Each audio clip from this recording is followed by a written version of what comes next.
जय Hind friend, India और pride में आप सभी का स्वागत है। फ्रेंड्स, यहाँ पे यूजीसी नेट हिंदी साहित्य संबंधी जय हिंद फ्रेंड, इंडिया और प्राइड में आप सभी का स्वागत है। फ्रेंड्स, यहाँ पे हम यूजीसी नेट पेपर फर्स्ट के तहत यूनिट फर्स्ट टीचिंग एप्टीट्यूड से रिलेटेड यूनिट पर चर्चा करने वाले हैं। देखिए, प्रीवियस में जो क्वेश्चन आए हैं टीचिंग एप्टीट्यूड से, उनकी जो कैरेक्टरिस्टिक है और उनकी अवधारणाएँ हैं, उनसे जो क्वेश्चन आए हैं तो वही सॉल्व कर रहे हैं। यहाँ पे जैसे क्वेश्चन है कि एक मान लीजिए कि महाविद्यालय है, उस स्तर के सहायक प्रोफेसर ने विश्लेषण और संश्लेषण कौशल पर केंद्रित विद्यार्थियों के संज्ञानात्मक आयाम का विकास करने के उद्देश्य से अपने व्याख्याओं की एक योजना बनाई है। नीचे मदों के दो सेट दिए गए हैं। सेट 1 संज्ञानात्मक अंतर विनिमय के स्तर से संबंधित और सेट 2 उन्हें बढ़ावा देने के लिए मूलभूत अपेक्षाओं से संबंधित है। दोनों सेटों को सुमेलित करना है और कूट से सही विकल्प का चयन करके अपना उत्तर देना है।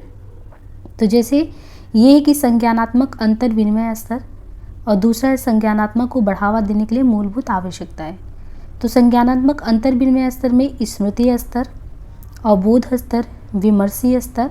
तो यहाँ पे देखिए, इन्हें क्रमशः हमें जब सुमेलित करना है सेट 1 को 2 से, तो ये जो संज्ञानात्मक अंतर विनिमय में स्मृति स्तर है, ये प्रस्तुतिकरण के दौरान दिए गए महत्वपूर्ण बिंदुओं को दर्ज करना है ना। और जो अंडरस्टैंडिंग का लेवल है, वो किसी बिंदु के उदाहरणों और गैर उदाहरणों को पृथक करने का अवसर देना। इनके अलावा जो विमर्शीय स्तर है चिंतन का, वो विवेच्य बिंदुओं का आलोचनात्मक विश्लेषण करना और उन पर चर्चा करना। Which of the following set of statement represent acceptable proposition in respect of teaching learning relationship, choose the correct code to indicate your answer। शिक्षण अधिगम संबंधों के संदर्भ में निम्नांकित कथनों के समुच्चय में से कौन सा स्वीकार्य कथन है? अपना उत्तर दर्शाने के लिए हमें सही कोड का चयन करना है। जब छात्र किसी परीक्षा में असफल होते हैं तो वह शिक्षक है जो असफल होता है, यानी जब स्टूडेंट ही फेल हो और जो टीचर पढ़ाया हो तो वो भी तो फेल हुआ। दूसरा कि प्रत्येक शिक्षण का उद्देश्य every teaching must aim at ensuring learning, प्रत्येक शिक्षण का उद्देश्य अधिगम सुनिश्चित करना होता है। तीसरा कह रहा है कि there can be teaching without learning taking place, अधिगम के बिना शिक्षण हो सकता है। There can be no learning without teaching, शिक्षण के बिना कोई लर्निंग नहीं होता। A teacher teach but learns also, कोई शिक्षक शिक्षण करता है किंतु वह सीखता भी है। वास्तविक अधिगम का अभिप्राय कंठस्थ किए जाने वाला अधिगम है। तो यहाँ पे देखिए, जो शिक्षण अधिगम है, शिक्षण अधिगम के संबंधों के संदर्भ में निम्नांकित कथनों में से देखिए, जब छात्र किसी परीक्षा में असफल होते हैं तो वह शिक्षक है जो असफल होता है। प्रत्येक शिक्षण का उद्देश्य अधिगम सुनिश्चित करना होता है। अधिगम के बिना शिक्षण हो सकता है। कोई शिक्षण करता है किंतु वह सीखता भी है, यानी कोई अगर शिक्षक है, टीचर है, टीचिंग करा रहा है तो इसका मतलब वो सीख भी रहा है। निम्नांकित कथनों के समुच्चय में से कौन सा शिक्षण और अधिगम की प्रकृति एवं उद्देश्य को सर्वोत्तम रूप में प्रस्तुत करता है? शिक्षण विक्रय के समान और अधिगम खरीदारी के जैसा है। शिक्षण सामाजिक कृत्य है जबकि अधिगम व्यक्तिगत कृत्य है। शिक्षण में अधिगम निहित है जबकि अधिगम शिक्षण को समाहित नहीं करता। शिक्षण एक प्रकार का ज्ञान का अंतरण है जबकि अधिगम इसे प्राप्त करने जैसा है। अब यहाँ पे देखिए, शिक्षण एक अंतःक्रिया और प्रकृति में त्रिपदी है जबकि अधिगम एक विषय के अंतर्गत सक्रिय कार्य है। तो शिक्षण क्या है? शिक्षण और अधिगम की प्रकृति एवं उद्देश्य का सर्वोत्तम रूप। शिक्षण सामाजिक कृत्य है जबकि अधिगम व्यक्तिगत कृत्य है। शिक्षण में अधिगम निहित है जबकि अधिगम शिक्षण को समाहित नहीं करता।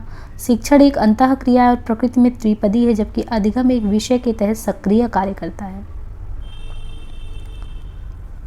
निम्नलिखित में से कौन प्रभावी शिक्षण में प्रमुख व्यवहार है? Which one of the following is a key behaviour in effective teaching? Questioning, using student ideas and contribution, structuring, instructional variety. तो ये है अनुदेशनात्मक विविधता, इंस्ट्रक्शनल वैरायटी। शिक्षण एक प्रोसेस है। शिक्षण क्या है? एक प्रोसेस है जिसके लिए परिस्थितियां उत्पन्न की जाती ताकि अधिगमकर्ता एक विशिष्ट प्रकार का व्यवहार करे और इच्छित लक्ष्यों का अनुभव करे। शिक्षक शिक्षण को प्रभावशाली बनाने के लिए विविध अनुदेशात्मक प्रविधियों का प्रयोग करता है। असर्शन और रीजन में देखें तो समस्त शिक्षण का उद्देश्य अधिगम को सुनिश्चित करना होना चाहिए। समस्त अधिगम शिक्षण का परिणाम होता है। इन दोनों में से हमें सही का चयन करना है। तो अभिकथन ए देखें तो समस्त शिक्षण का उद्देश्य अधिगम को सुनिश्चित करना होना चाहिए, सही है। जबकि दिया गया तर्क समस्त अधिगम शिक्षण का परिणाम होता है, ये गलत है क्योंकि अधिगम अनुभव द्वारा अनौपचारिक तरीके से भी प्राप्त होता है। निम्नलिखित में से कौन सा कथन समुच्चय शिक्षण की प्रकृति और उद्देश्य का उत्तम ढंग से विवरण प्रस्तुत करता है? पहला है कि शिक्षण और अधिगम अविच्छिन्न रूप से संबंधित हैं। Teaching and learning are integrally related. शिक्षण और प्रशिक्षण के बीच कोई अंतर नहीं है। समस्त शिक्षण का सरोकार छात्रों में कुछ प्रकार के रूपांतरण को सुनिश्चित करने से होता है।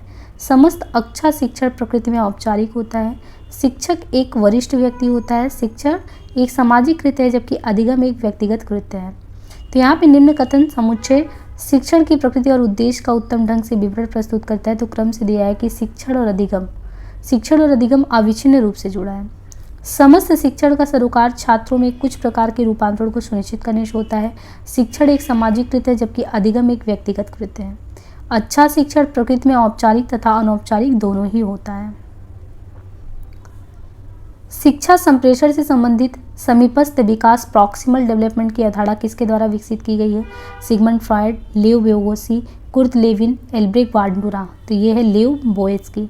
कक्षा संप्रेषण से संबंधित समीपस्थ विकास प्रॉक्सिमल डेवलपमेंट की अवधारणा प्रसिद्ध मनोवैज्ञानिक लेव बेगोस्की द्वारा विकसित की गई है। बायोस्की के अनुसार समीपस्थ विकास के क्षेत्र का तात्पर्य बच्चे के द्वारा स्वतंत्र रूप से किए जा सकने वाले तथा सहायता के साथ करने वाले कार्यों के बीच होने वाले अंतर से है।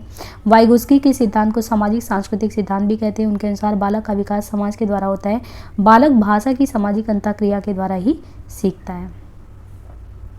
निम्नलिखित में से किस शोध पद्धति में नैसर्गिक परिवेशों तथा अर्थप्रदायी प्रक्रियाओं पर बल दिया जाता है? तो ये है केस स्टडी मेथड। व्यष्टि अध्ययन पद्धति। व्यष्टि अध्ययन सामाजिक वास्तविकता को जानने के लिए प्रदत्तों के संकलन, संगठन, विश्लेषण तथा प्रस्तुतिकरण का एक ढंग है। अध्ययन के क्षेत्र में सीमित होने के कारण इस प्रकार के अनुसंधानों में सूक्ष्मता तथा गहराई से संबंधित इकाई के व्यवहार, प्रतिमान व उनसे प्रभावित करने वाले कारकों का विस्तृत गुणात्मक अध्ययन करना संभव होता है।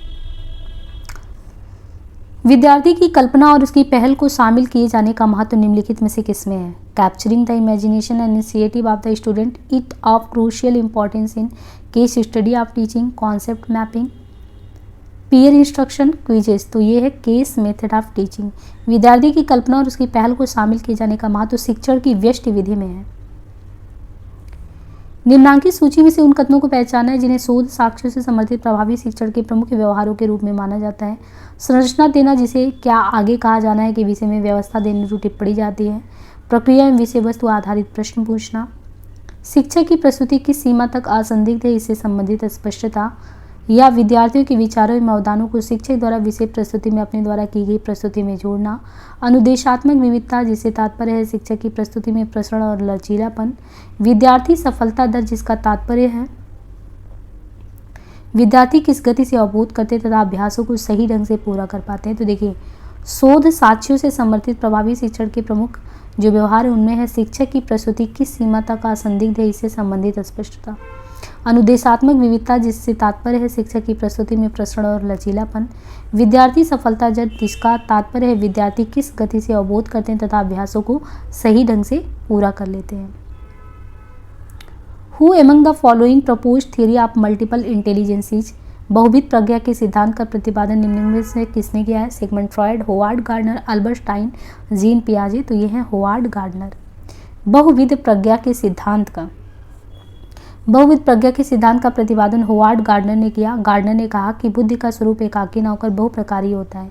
उसने कुल 7 तरह की बुद्धि बताते हुए कहा कि ये सातों बुद्धि परस्पर एक दूसरे से स्वतंत्र होती हैं एवं प्रत्येक की क्रियाशील होने का ढंग अलग अलग होता है। कक्षा में अधिगम कराने के लिए विद्यार्थियों की किस योग्यता स्तर का ध्यान रखना चाहिए?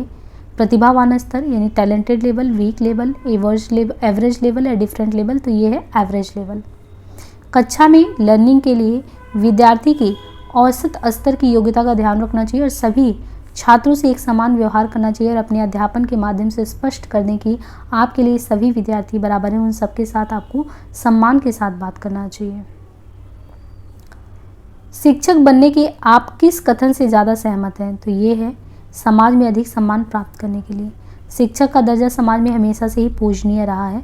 कोई उसे गुरु कहता, कोई शिक्षक कहता है। ये सभी शब्द एक ऐसे व्यक्ति को चित्रित करते हैं जो सभी को ज्ञान देता है, सिखाता है और जिसका योगदान किसी भी देश या राष्ट्र के भविष्य का निर्माण करना। अतः शिक्षक को समाज में अधिक सम्मान प्राप्त होता है। अब यहाँ से देखिए, ये जो टॉपिक शुरू होगा वो शिक्षार्थी की विशेषताएं किशोर और वयस्क शिक्षार्थी की अपेक्षा। तो इसे हम नेक्स्ट पार्ट में करेंगे। आज के लिए इसे यहीं पे स्किप करते हैं, मिलते हैं नेक्स्ट पार्ट में।